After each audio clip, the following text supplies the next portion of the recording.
So welcome everybody to the Marketing Blab with Debra. So glad you decided to take time out of your day to be here with me and my fabulous guest. Every week I have a different guest here. The concept behind the Marketing Blab is that we're talking about the art of engaging and nurturing relationships.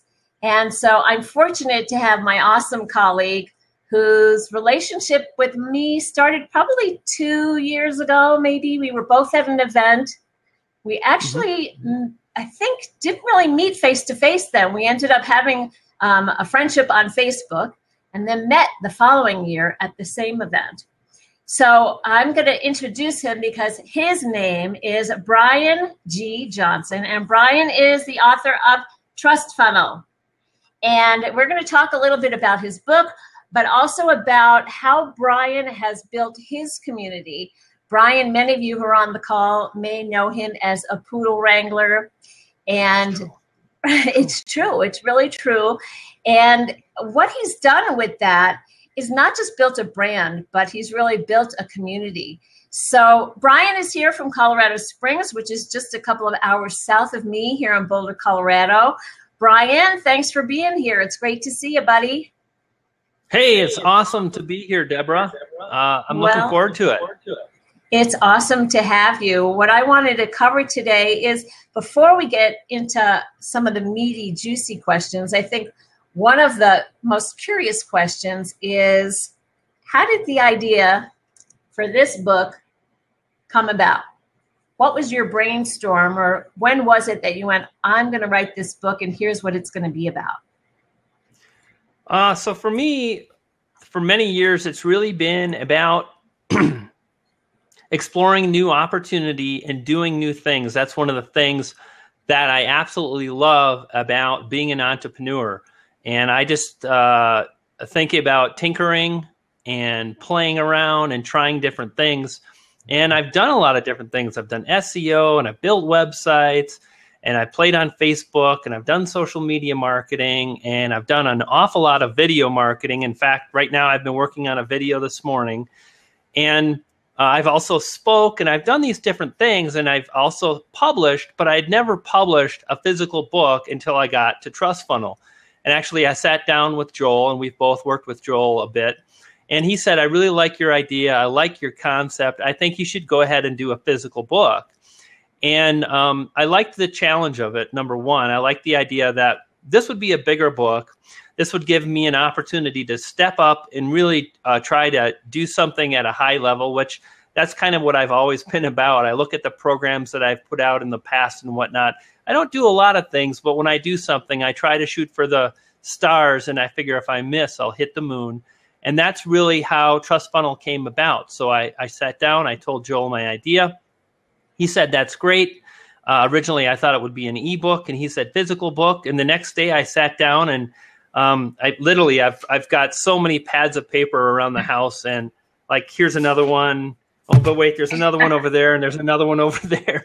And I started cranking out an outline, and that was the start of it. And I remember I sat down with Joel on a Friday. I worked on the outline on Saturday. I finished it on Sunday, and I was writing on Monday. And there you have it. There you have it. Well, I know you jump in wholeheartedly. I think you're really good at focusing, picking a project, saying this is what I'm going to do, and going for it full steam ahead. And one of the things I loved about Trust Funnel is the community you built around it. And I want to read something from the book. Let me find the page. On page 228, you wrote that in order to achieve a high level of success as an online entrepreneur, there are several things you must have.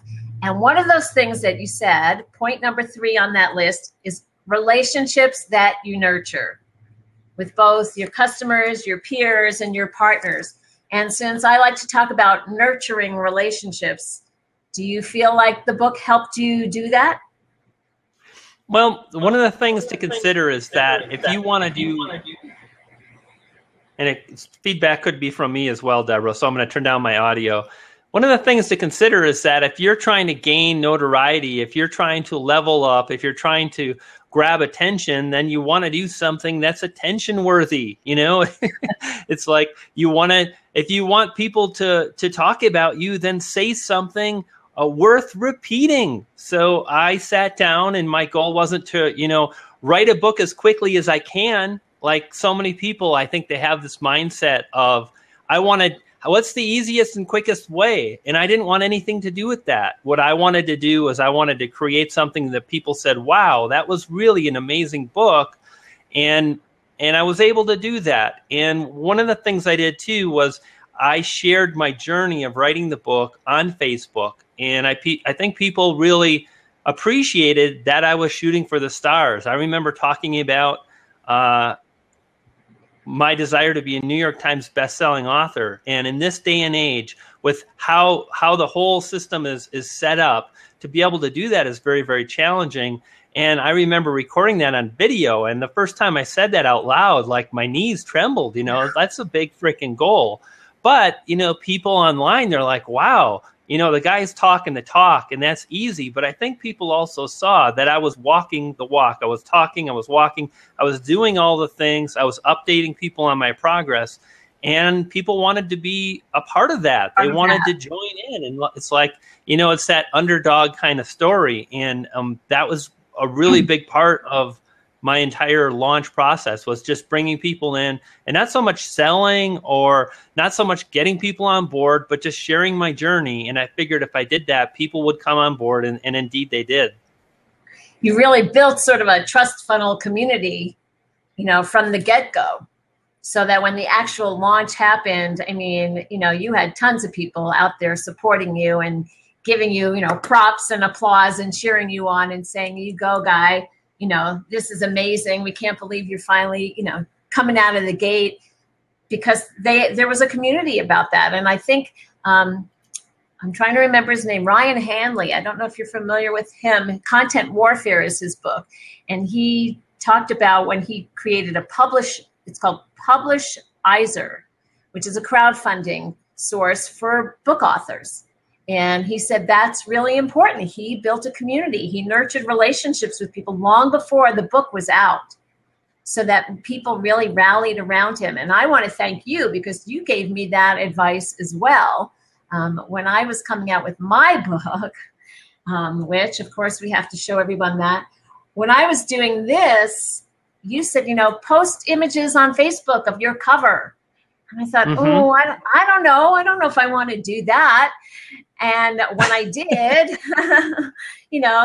tons of people engaged. I mean, everyone was sharing and everyone was excited. And now whenever I post something about a book, or what's going on with the book, people are just like, hey, that's awesome. Thumbs up. So I give kudos to you for that, because it was because of you encouraging me to take that step and say, hey, Debra, do this. Don't worry about what people say. Just get them on board. So that really did make a difference. But the next question, since many people know you as the Poodle Wrangler, and I saw you posted that cool image in there in the comment box, how did the Poodle Wrangler and Pixie Dust come about? Where did all that come from?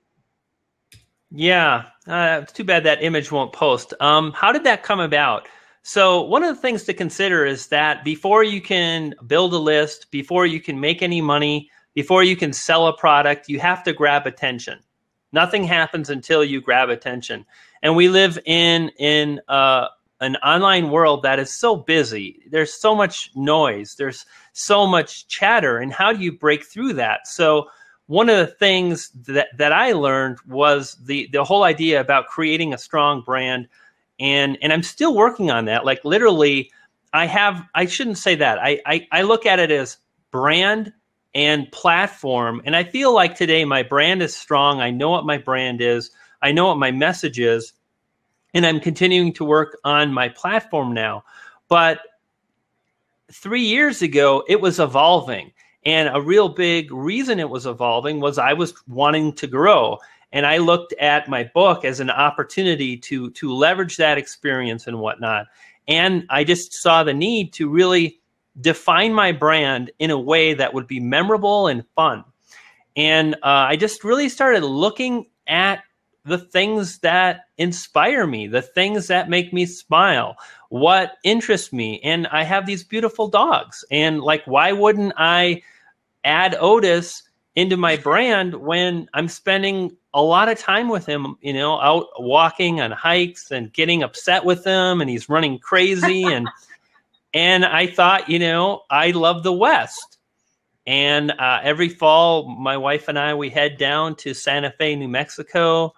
And sometimes we drive down by the Rio Grande, and it's like the big cliffs are up above and it's all rocky. And I start thinking cowboys and then poodles and boy stuff and guns and stuff, you know. And all of a sudden one day it came to me like, you know, and I think I want to continue this thought here. One of the things I learned about being a good digital marketer is you want to have the ability to tell a good story. So if I fly to an event, I could say, well, I stepped onto a plane and it was crowded and people spilling stuff on me, and it was kind of ordinary. Or I could say, you know, I stepped onto this contraption. It was tubular. It was made out of like shiny aluminum stuff, and they hurled me through the air at 30,000 feet. So instead of just like owning a dog, that's how I became the Poodle Wrangler, with just a wanting to tell a fun story, create something that is memorable, and be exciting. Well, I was going to say everybody loves a dog. I mean, absolutely. I am a dog lover. I have found out, though, you know, when I was on the beach with my dog, not everybody does love dogs. But this day and age, with everything that's on social networking, I think you'll find tons of people that really can relate to it. But poodle wrangling and pixie dust, where did those two come together?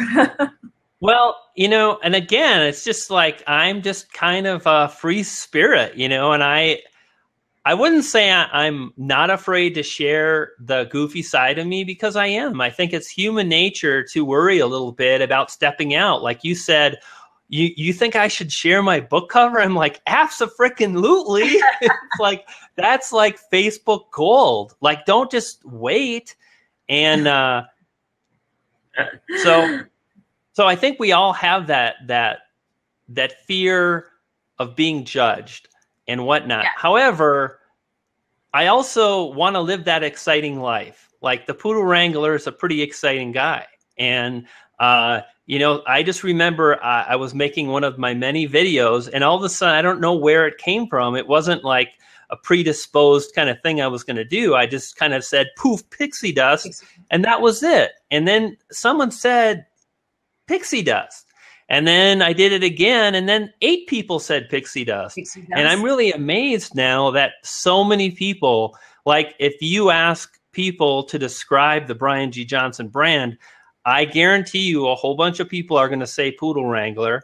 I remember even, you know, Joel Comm, again, this someone that is obviously a thought leader in our industry. He gave me props on my book launch. He did a video, which was really neat to see. And at the end, what did he do? He went, poof, pixie dust. Pixie dust. Yeah, and exactly. That's really, you know, what you want is you want people to remember what you're all about. So a lot of the things, I don't necessarily think this is going to be it no matter what, for sure. I just do different things. And then as people respond, then I pick up like, okay, that's what they like. I'm going to do more of that. And it works really, really well. Well, you know, it's funny that you say that, because, yes, I think everybody associates you with pixie dust, with poof, with Poodle Wranglers, with kaboom. And, you know, those are things in me in particular that I go, that's Brian. You know, state your claim. So you've got an array. You probably stake your claim, Poodle Wrangler, pixie dust. What else did kaboom? So that's amazing, you know. And I found a couple of people have said to me, and maybe you've heard them when we've been at a meeting together, I have an image that's on my email signature that's me with a rainbow over my head. And people that know me, that know I lived in Kauai, they go, that's so perfect. And then I go somewhere and people say, I didn't recognize you without the rainbow over your head. And, right. kind of like what you were saying before, you didn't think Mm-hmm. pixie dust was something until people started repeating it. So Exactly. you never know, where that's going to come from and how that's going to come about. So when it sticks, when people start to repeat it to you, it's like, oh my God, this is working. Let's keep Yeah. that going. And I Yeah. think you really have, built a community around that. There are many Well, people that just jump on board because of that. well, one Wouldn't of you the say? things that I learned, and again, I feel as if I grew an awful lot between 2012 and 2014 as a marketer, and I was really interested in persuasion and influence and branding. And one of the things I learned is people are pretty bored. People are bored with their day-to-day lives. And like, what are some of the activities that women like? I think of shopping. I'm not going to say that's right, but I mean, I see a lot of women talking about shopping and shoes and whatnot. I see a lot of men that like to go to movies. They like James Bond, Star Wars, stuff blowing up. So just adding some of that excitement to everyday life is a lot of fun. And I think people should have fun with their marketing. It should be enjoyable. And people definitely have responded to pictures of me hurling watermelons or crazy poses and just doing these different things. But again, I tell this story. I think I've told this story when I've spoke where you've been at, Debra, and that is when I was a young kid sitting in class, I heard of all these different things I could do. I could be a doctor or an attorney or a lawyer, and it sounded boring, and I don't want to wear a suit. And then I heard about like working for yourself and being an entrepreneur, and that sounded so exciting. So I get to live that exciting life now, and not everybody likes it, and that's okay. I know there's a lot of people that don't like it, and that's okay because I like it, number one, and there are plenty of people that do like it, and I've been getting some tremendous results, so I just, carry on. Well, you brought up a really good point, and I think you might have said it in the book, and when you talk about finding your voice, and that was a blog, that was a guest blog on my website the other day, and I'm going to see if I can find it, because it was about not appealing to everyone, and here's what you said. You said, by trying to appeal to everyone, you in fact appeal to no one and end up alienating your true audience. So no, not everybody is going to like you. And the people that do stick around, the people that resonate with the Poodle or the pixie dust, those are your peeps. And those are the people that you want to keep around. And that's how you build the community. The other people that fall away, so be it. And I don't know about you, but I had a kind of a problem with that for a little while. If somebody opted out of my email list, I'd go, oh, no. Now I just go, okay, I guess it's not my peeps, and bless them and say, be on your way and make room for somebody else to jump on board. Yeah, I love that, Debra. And Yeah. I kind of think about that whole thing of like that feeling of loss or that worry of loss, and thinking about, am I, going to be able to impact people? Am I going to be able to make the money? Am I going to be able to move forward? And sometimes you get that feedback and it's hard, I often hear that, don't worry about other people. Don't worry what they think. Or that's not quite right. If people don't like you, kind of thing. If they don't like you, that's okay, and just move forward. Well, it's like, I do want people to like me, but Right. I'm not going to go so far to like try to tame myself or be something that I'm not, because then I'm not being true to myself. So, and as far as like, if someone opts out or whatnot, I've never really had a big problem with email and whatnot. It comes and goes. And because I've done it for a long time, I've seen people, like, no matter what I do, they opt out. I can send, and I've sent so much content lately, not very many salesy messages, and they opt out, and they say too many emails. Too many emails. Too many emails. It's like, it's an email, and it's like, it wasn't meant to be. But I will say, if I get close to someone and then it starts not working out, sometimes that's hard, but that's just how life is. And sometimes people come and go in your life, and the more I've tried to work on myself and be happy in my own skin and be comfortable, then the easier that gets. And it's still a work in progress, but I'm just thankful that I'm on that path because I have grown an awful lot in that department, and it's a better way to live, you know? It's much more fulfilling, you know, and it's also, I think it comes across when you're connecting with other people, you know, that you're happier with yourself and with your life and what you're achieving, and people can relate to that. And, you know, I don't know if you've had the experience, but sometimes people, I don't know, maybe the right word is envious. They may not relate because they're envious and they go, well, I want that too. And they may or may not be willing to do the work that it takes to get there. And success is defined differently for different people. True. You know, I know you've mentioned this in your book as well. You know, it's not about the money. You've been very successful when it comes to, you know, financial abundance. But for you, it's really about, and for me, it's about a lifestyle. Wouldn't you agree? Yeah, well, this is such a deep question, and this is such a deep topic, and I've gone all over the board. And here's where I'm at with it right now today, Debra. When you don't have any money, it's freaking what you want.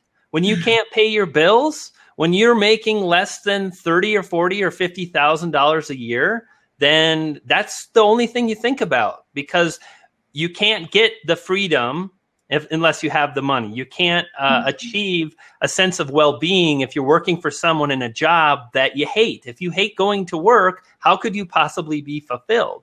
So I think until you answer that level of success, until you attain, I should say, that level of success, that's the predominant thing. However, what I've seen with myself and so many other entrepreneurs is that there's this point in time when you have enough money, when you have enough success, that all of a sudden it flips and you don't always want to talk about money anymore because there's more to think about. But now lately I'm thinking about, because I've thought about that second phase where it's not about the money. It's like, what about those people that are still struggling to get to that point where they're not worried about bills and whatnot?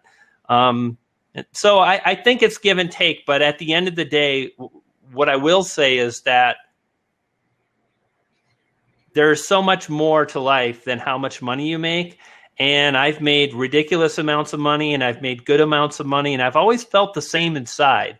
You know, I live in a beautiful house, but I still feel the same. You know, it's like a house doesn't make you feel any more whole. A house doesn't make you feel any more awesome. A new car, like how fast does that new car sensation wear off? Pretty fast. So I think it's important to like be grounded in what success means and think a little bit above the financial stuff, because that only goes so far and so long. And that's like a temporary Band-Aid kind of fix kind of thing.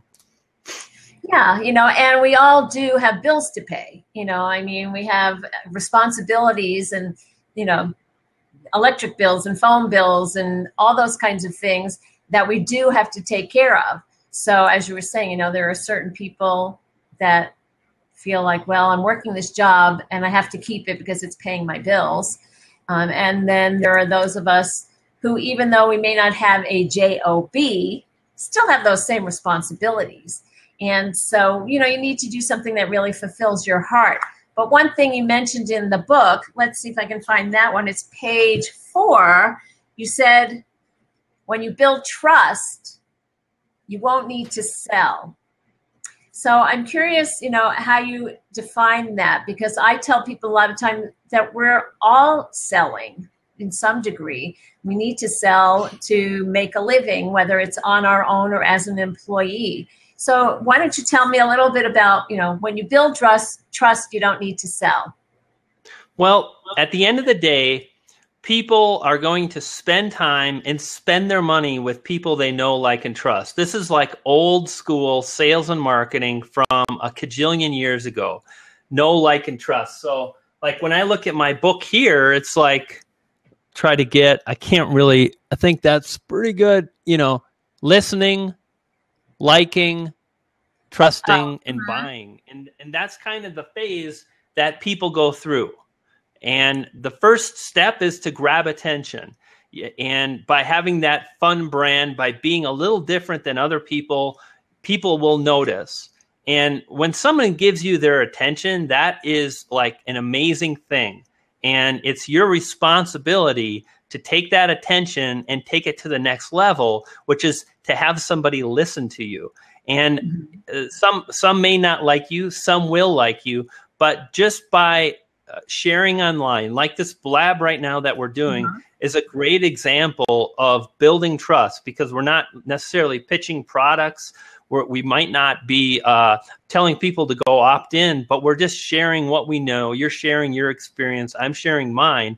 And there may come a time when someone on this Blab decides to visit your website or my website, and they're very well, in fact, I can guarantee you there will be opt-in forms, there will be things to buy.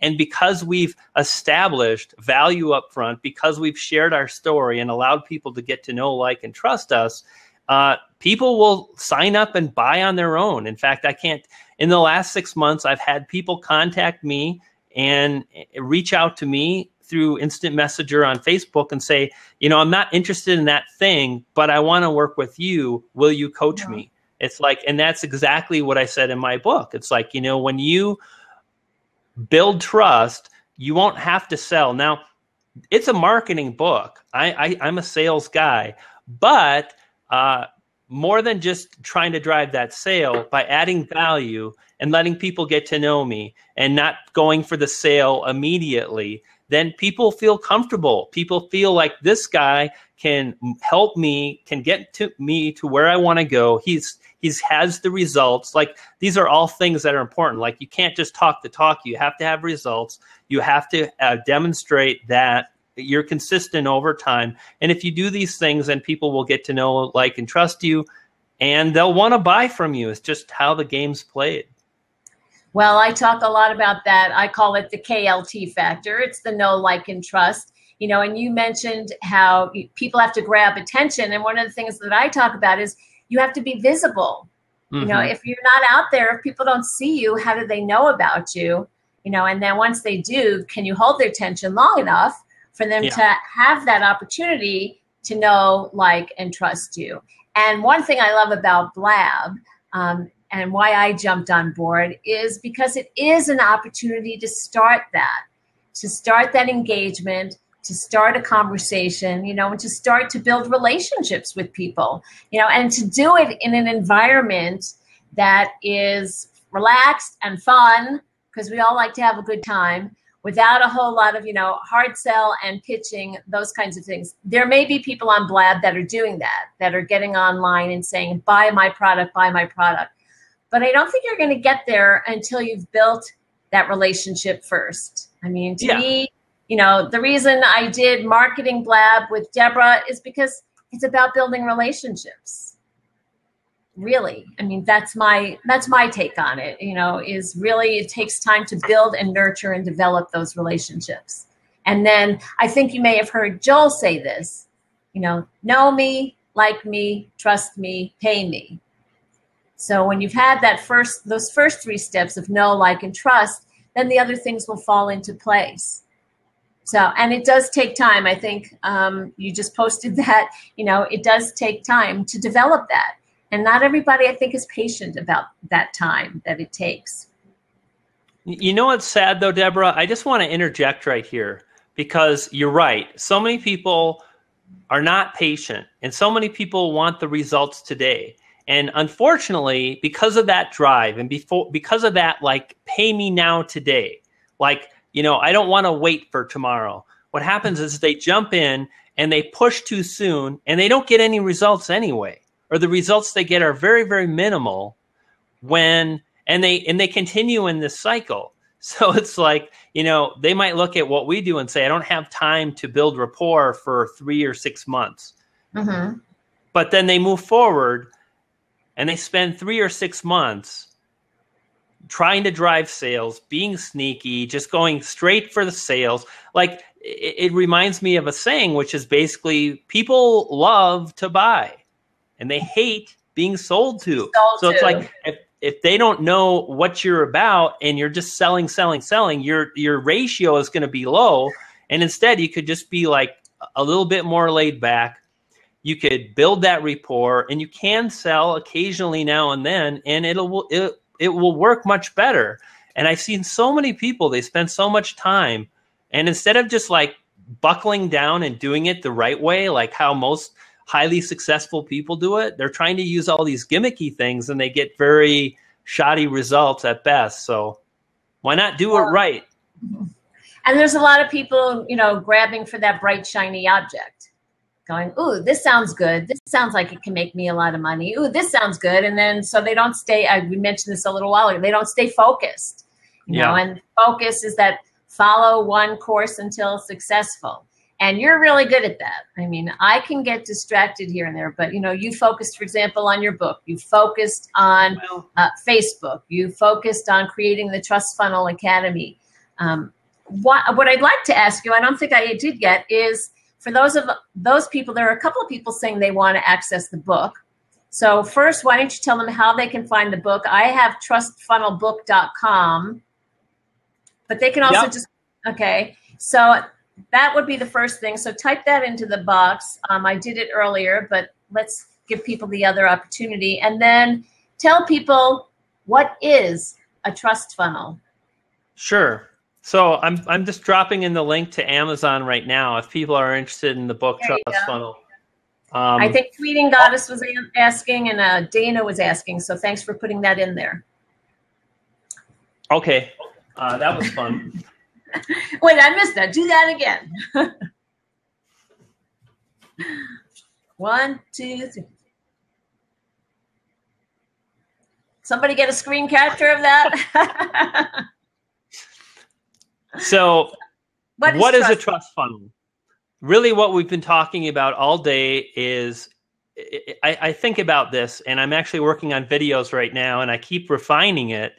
And if I had to boil trust funnel down, it's 2 or 3 core components that you'll find in any highly successful digital marketing business. You look at any successful digital marketer, and they will be doing a very good job at these things. So number one, it's creating a brand that's fun, engaging, and memorable. How many people are just wallflowers? They don't stand out. And I talk specifically how to do that. And it's at the beginning of the book, how to create a brand that is memorable, it's fun, it's engaging. And then from there, it's really about how to build that platform. So one of the things you mentioned, Debra, and I want to talk about this, so remind me, is focus. Okay, because you keep saying you are so good at focus. But it's building that platform. And, when I got started, I had the platform, which means you have the ability to drive traffic and then convert that traffic into an action. Someone signing up to your list, you're asking them to take action and add their name and address and opt in. Someone that shares your content. It's not always about, conversion's not always about selling. There are so many chances you have to convert, and asking people to share your content is a powerful way to get more traffic, to build social proof, and so on. And then ultimately, the sale. So these are the core fundamentals that make up Trust Funnel. How to create a brand that's memorable, how to drive and convert traffic. And that's the premise. And I like to think the angle is, if you were to take Dale Carnegie and sit him down with Mark Zuckerberg, and these two luminaries got together, like, you would have a trust funnel. And that is, Dale Carnegie is old school, know, like, and trust, just basic principles that we both lead our lives by. Like, we are very all about, hey, there's Warren Whitlock. That guy is the bomb, diddy bomb. And Melissa, good to see you. It's all about like those, like right as I'm talking about relationships, in comes Warren, and I'm so excited to say hi. And it's about, I like Warren as a human being. That's number one. And maybe we'll do business in the future. I don't know. But if you have that outlook of, I'm going to create relationships with people, like I look in the comments and I see Samantha has just tweeted, and I love Samantha. I haven't known her long, but because of Blab, we're able to create these connections. And that's what Trust Funnel is all about. It's building a brand. It's driving and converting traffic. It's focusing on old school strategies that have worked forever, and it's doing it in a new school style. Drops the mic. I should leave because there's nothing more to say, and I'll just screw it up. Well, what I want to do is open up some of the seats here and invite anybody that wants to come on. Warren, if you want to show us half of your face, you can come on board and say hi. It wouldn't be, a Warren shot unless I only saw half of him. Oh, now he's in the dark. What is this? Is this like you're being interrogated interview or something, Warren? Some cake? Is it your birthday? It's National Cheeseburger Day. No, it's just cake. I have cake every day. Where'd you go, Warren? We don't need a special occasion to have cake. Well, Here's my cake. Do you have your cake and eat it too? I do. If you buy big enough, buy big enough cakes, you can have your cake and eat it too. I feel like this. Well, thanks for joining us here. Can I add anything of value to this discussion? Just you being here. Cake? Oh, just your presence. Just the fact that you're here. I saw some big name in Blab is on right now and has like twice as many viewers as you, but that's not important. You have some viewers. I was on last night and I counted 250 people total on Blab. I went through all the Blabs and added it up because, I didn't have any cake at the moment, I guess. Clearly, you were out of cake because you wouldn't have been counting. There's no bean counting when there's cake in the house. Right. That's true. That's true. I have to take frequent breaks from eating cake, though. I don't want to keel over. But no, the truth is I just got a cake, the delicious chocolate lovers cake at Costco, and I'm the only person that eats it, so I am indulging. And it won't happen again for probably I'll probably still have to throw away half of it. So come on by, have some cake. I have way too much. It's nice to see you, Warren. Well, Warren, I'll ask you a question. It's great to see you. We've been talking about, building community and nurturing relationships. And you have a pretty big following yourself. So you want to chime in on how that came about for you? Yeah, there's two things. First, the easy one is be follow worthy. Do something awesome and people are going to want to follow you. That's good. Clever, funny, whatever, and people are going to like it. That's entertainment. And that's still a very important part of what we do. But really today it's more important when you can actually get to know a person. We just interviewed for our new podcast, Heather Vale and I interviewed Ted Wright. And I didn't know this about him, but I've been studying what he does for years. I didn't find that, the common thread. What I really got excited about was PBR, Pabst Blue Ribbon, which was dead as a brand about 15 years ago. And they brought it back. And the way they brought it back was zero ad budget, all guerrilla. They had no. He told me he was actually cashing in frequent flyer miles or whatever he had to be able to take the flights and do stuff. And they targeted, in fact, by doing the data, really drilling down and finding out that Pabst Blue Ribbon was selling better on the West Coast than the East Coast, and then it was selling better in the Northwest and in the Southwest. And then they found, right down to where it was, and they found out there was one store that was so far ahead in the amount of that it was selling, and it was a bar, and it's what we call hipsters today, but they were right at the front of that, and they went on and took care of those people, and they were frequently just barely drinking age, bike messenger kind of jobs. They like to hang out, and a lot of them had one uncle that drank the beer. He was the rebel, and they were rebelling against, people my age, because my kids were turning 21 at that time. They were rebelling against mom and dad and yuppieism. I can't think I was ever a yuppie, but anyway, all those kind of things. And then they're coming of age, and that's what they like. And I noticed in the comments somebody says it's super trendy. It's super trendy because super trendy. A very smart marketer was behind that. Guy named Ted Wright. His book is called Fizz, F-I-Z-Z. Wait a minute, I have it here. Let me move the cake and get the book for you. Fizz. Awesome. Fizz. And they just done that again and again. And it's like I just got here, so I just heard Brian's last comment. What a gem. Telling us to, it's the basics. Crank it out, do it. It's not about being so clever that you break the mold and everybody follows you. We can't all be a Brian Johnson, although I know several. I only know one G. You know more than one Poodle Wrangler? No, only the one. Well, you mentioned something about that campaign. You said that he was doing guerrilla marketing. And actually, Brian, in his book and in my book, I talk about millionaire marketing on a shoestring budget. And Brian said, I want to read this, Brian, on page 55. When getting started, it's not necessary to spend thousands of dollars on hardware and software. You also don't need to be a tech genius to publish content that gets results.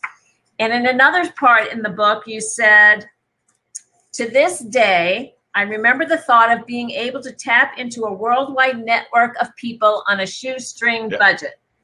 So, it's not always about having a $4 million Super Bowl commercial budget. Wait a minute. Where's your book? Well, I guess we know who wins that contest. Chocolate cake or reading a book. I'm going to make one observation on that, because we talk about getting things, guerrilla market being the shoestring budget part. And that's true. That's very important for people starting out to hear and understand and know that it's not about spending a lot of money. But in the case of the Pabst Blue Ribbon story, they started out without any money. They were a part of a 42 beer group. Apparently in Milwaukee, they just crank out beer and put it in different cans. So they didn't have a taste. They didn't have anything special. The name was dead. And what they did was they had their chutzpah, and they went and did that. So that's that story there. But quickly they became a brand that somebody could pour a lot of money into. And if every hipster in the country suddenly found out that, the beer was on sale at Safeway, then, so what? I don't want to drink that anymore. That's no longer hip. It's not trendy anymore. So they were very careful not to spend money when they got to the point that they could. It wasn't actually the spending money. It was the spending money on advertising. And so when you find something that's good, it's not about the budget. If you have a rotten idea, no matter how many millions you have in the bank, it's not going to fix the idea. Well, it has to be something that people want. We're not selling products. We're selling things that help fill people's needs, or fill their dreams. I don't know, beer might. Quite often, all you have to do is, to get a new client is meet with somebody and say, do you want this? And they say yes, and they write you a check. And I find a lot of people, I go to the conferences and the events, and, they're all trying to figure out what the next big Blab is going to be. Is Blab dead? What's coming next? And instead, what really matters is not what plugin you have on your blog. It's like, are you offering what you have to somebody that it can help? And if that doesn't work at that level of pick up the phone, talk to one prospect, then you got something wrong that has nothing to do with the marketing. And so, I don't know. That's enough. I'm going to go eat some cake. I'm sticking around. I'm just going to go eat some cake. Okay, well, Brian G., I want to know how you're doing that. How are you posting images in the comment box? Yeah. All you do is you just grab the image URL, right? So you right-click on an image, and then you grab the image URL, and you just pop it in, and so on. So the image has to be online somewhere so that you can click on a URL for it? Okay. So if you're in Chrome, which you are, because this is a Chrome platform, then you just right click and whatnot. You know, when Warren was talking about good marketing and whatnot, one of the things that became apparent, and I didn't have this all figured out. It's so funny because it's such a cliche sales message. Like, I didn't really have it all figured out. And then I stumbled into this thing, and then I made all kinds of money. And I really didn't have it all figured out, but I knew there was it couldn't hurt to send my book to people that had influence. And I sent it to Joel, and I sent it to, there's Chasen, and there's Paul, and you got one, Debra. And I sent a lot of books out, and people started sharing them. And boy, that social proof and that buzz that was created because of it was so very powerful. And again, this was just, we talked about, you had the question, Debra, about not necessarily having to sell in order to make money. And all I was doing was just sending out my book, and then other people were posting it, and then other people became curious. And it also kind of created this cool kids club. Like, I remember a lot of people saying, why don't I have a book? And I've actually seen that too. Like, someone is doing a really good job right now. Have you seen the marketing campaign for The Rich Jerk on Facebook? Oh, I saw one thing that EBR posted. Yeah, well, there's a lot of people, and basically the guy that's running the Rich Jerk promotion is doing the same thing, and he's sending out cool swag to influencers, and they're all posting pictures, and they're all excited, and that creates this buzz, and it's just so smart, and it's like a great way to get results. Yeah, well, you also, I learned that from you as well when it comes, I'm trying to try this URL thing just for fun. So if you go to Facebook and you find an image you like, I've tried to do it on my site, and for some reason it won't. Yeah, that's what I'm trying to do right now to see if I can get that. Yeah, if you just copy, it says copy image URL, and then you just paste it into the chat, you'll be good to go. Well, let's see. No, all it brought me was a URL. An image URL. So you have to pull. So Debra? Where it says, okay. Yes, I'm listening. So you need to pull up the image, and then you need to right-click on the image. So even like click on the image so it gets big, and then right-click, and it'll say copy image URL. Awesome. Well, that didn't do it either. Oh, there it is. Now you know. Okay. So that's a picture of my book in a store in Santa Fe. Pixie dust. Poof! Pixie dust.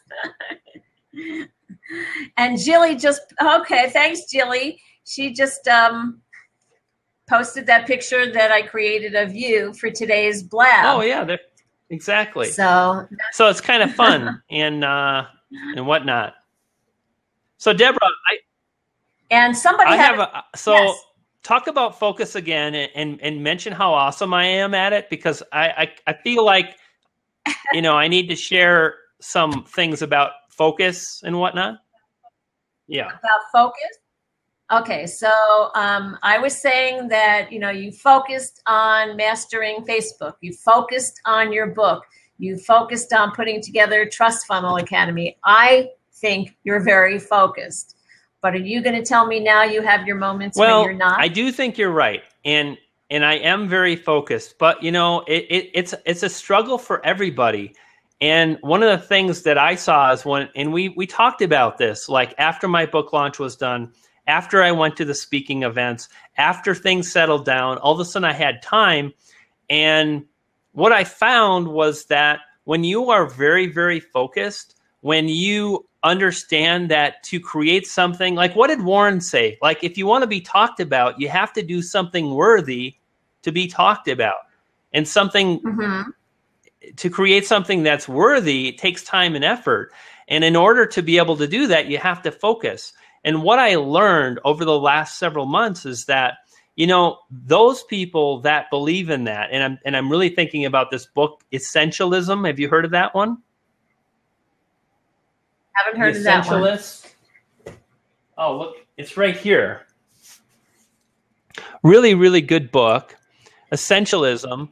And the author of this book talks about the fact that people that are essentialists understand that there is risk involved in only doing one thing. Like, if there's 10 things, how do you know which one is going to get the best result? So the author says, and I agree with it, I think he hits the nail on the head. You take the time to really identify what makes the most sense. And because of that, essentialists take more time. They spend the time to really research. And I know so many people that they go from 0 to 100 in the split of a second. You know, they make quick decisions, and that's okay. I can do that too. But usually I spend the time and I think it through. And when I got done with my book launch, I didn't have it all figured out immediately. And I kind of felt like, what's your problem? Like, go do the next big thing. And it's like, I didn't give myself the time necessary to really think about what the next big thing was. And then I beat myself up over it. And then I felt like, you know, you don't have any business like teaching people or sharing ideas because you're struggling, when all I needed to do was just give myself the time necessary to think. Like, you know, you got to like weigh things out. And so I think it's important to take the time to make a decision and whatnot. And also just know that as humans, it's hard. It's hard to focus and whatnot. Well, you know, I think you and I did talk after your book and my book. After my book, I kind of crashed and burned and kept going, what's wrong with me? You know, I should be ecstatic. But I kind of, it was a weird sensation. You know, somebody called it postpartum syndrome because I said it was like birthing a baby. And then I was like depressed. And I was so glad, you know, that you and I connected. I forget how long after the book it was, but it was like, okay, you know, sometimes you just need to sort of have that downtime after being so focused, you know, and then. Well, absolutely. And I think it's natural. And, you know, for me personally, I was shooting for the stars. I was shooting for a New York Times bestseller. And I didn't hit that, but man, it was pretty freaking awesome. And it was really a high point in my life. And it's like, life is not always 103% awesome, you know, whipped cream and the cherry on the top. It's like, you know, we have ups and downs, and it's going to be this natural effect where all of a sudden, you know, you kind of come down off of that. And then you have to figure it out. Like, what's your next step? And for me, that took some time. I have so many things I could do. People keep telling me about my book launch. I'm going to teach that, how exactly I did my book launch, the process I went through. I have my Trust Funnel Academy. I had already started that. Should I teach people how to launch a book? Should I do Trust Funnel Academy? Should I do this? Should I do that? What about Udemy? There's this new thing over there. And it's like, you know, I just needed to like take a break, go away for a few weeks and think about it. And I did that. And I just wish that I would have given myself a break during that time. And that's what I learned. So like next time I do something big and I need to take a break, I'm going to try really hard not to beat myself up for taking a little break. Yeah, well, that's the tricky part. You know, I have a tendency to beat myself up. And so sometimes we just have to give ourselves permission to, you know, not be perfect human beings and just be human, you know, and take that time to breathe. Somebody was saying, Warren saying, I don't think there's a rule book on that. Most social media gurus are into social media because they see some money on it and are trying to understand it. Warren, were you responding to something Brian said or just somebody's comment? I think he was responding to a comment. Oh, okay. And somebody's saying that they see and they hear me, but they're not hearing you, Brian. I see you and I It's can just hear you. Can mentions. everybody? Huh. Look at that. Yeah. Did you What? notice now in the chat at the top, there's all mentions and questions? Yeah, they just added Yes. that, so it's new. Yeah, now that you're saying, now I noticed that. So you can see everything, or you can, right now we don't have any questions. We do have, let me get here. Oh, Dave Bear is here. Dave said that showed up last night. We know Dave from NAMS. Good to see you, Dave. Yeah, nice to be here, Dave. Dave, you want to jump on board? You have a question? We're going to wrap it up soon. We only have a few minutes left, and I like to keep this to an hour or under because I want to respect everybody's time. Brian, why don't you one more time tell everybody how they can find Trust Funnel and how they can get a hold of you if they want to. Yes, absolutely. Let me grab the URL here. Thank you, Debra, for that.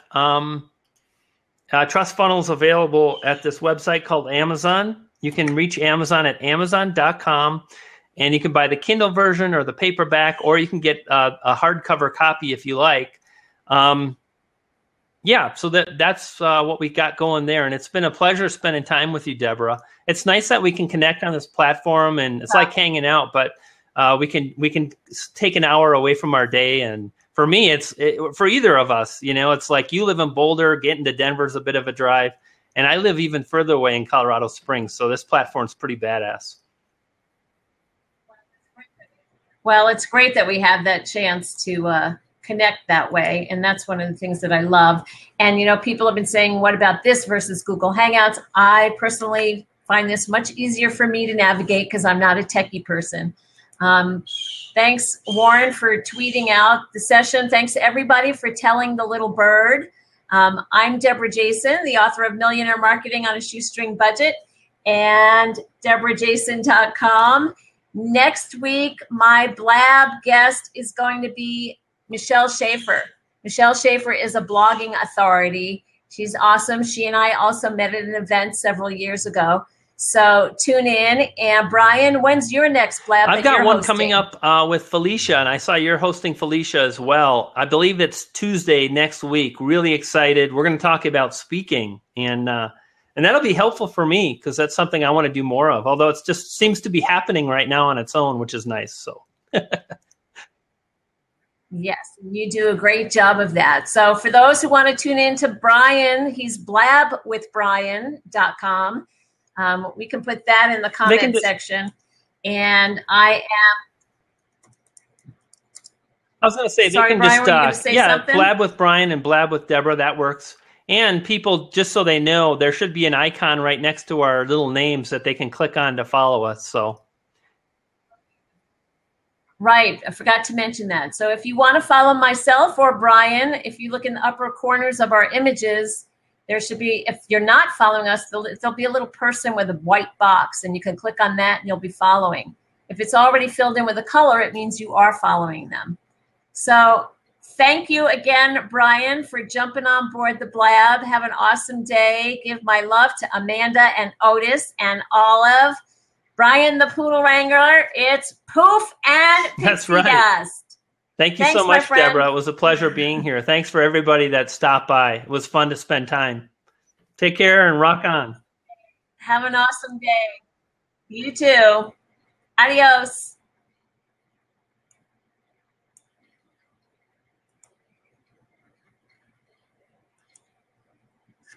Bye-bye, everyone. Don't forget, come back to the Blab.